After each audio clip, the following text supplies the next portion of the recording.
আপনার ভিডিওতে কি ভিউজ হচ্ছে না? আপনার ভিডিওতে কেউ দেখছে না?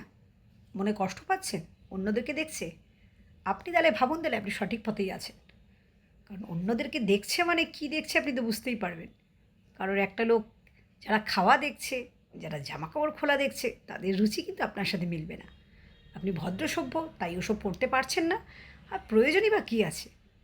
ফেসবুক থেকে আর্ন করার, ফেসবুকটাকে আপনি টাইম পাসের মাধ্যম হিসেবে নিন না। আর্ন করবার জন্য নিজের জামাকাপড় পোশাক খুলে বাথরুমের ভিডিও যারা দেখাচ্ছে, তারা কোনো কাজেও লাগবে না।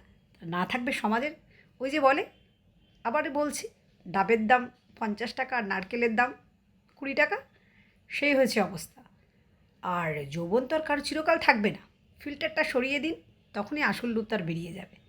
আর প্রত্যেক দিন যে বাড়ির আমি খাচ্ছি, আমি এ করছি, আমি বাথরুমে যাচ্ছি, এই জিনিসগুলো দেখানোর মধ্যেই তাদের শালীনতা প্রকাশ পাচ্ছে, তাই না?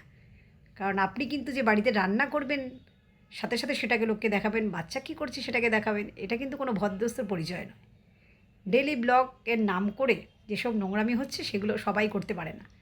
তাই আপনি যে পথে আছেন সঠিক পথে আছেন। টাকার কি আছে? টাকা একদিন আছে আর একদিন নেই। আর টাকা বিশাল থাকলেও আপনি বা কী করতে পারবেন? যেগুলো দেখাচ্ছে, যারা শো অফ করে সব কিছু দেখাচ্ছে, ওটা তাদের বাইরের অংশ। আপনি ভিতরে তারা মোটেও সুখী নয়।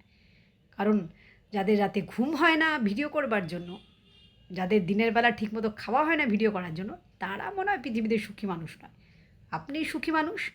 খাচ্ছেন, দাচ্ছেন, ঘুমাচ্ছেন, বিন্দাস শালীনতা বজায় রেখে পোশাক ফুল পোশাক পরে যে কোনো নিজের ট্যালেন্টটা দেখাচ্ছেন। আপনার থেকে সুখী মানুষ নয়। তাই ভিউজ হতে দিন, লাখ লাখ ভিউজ।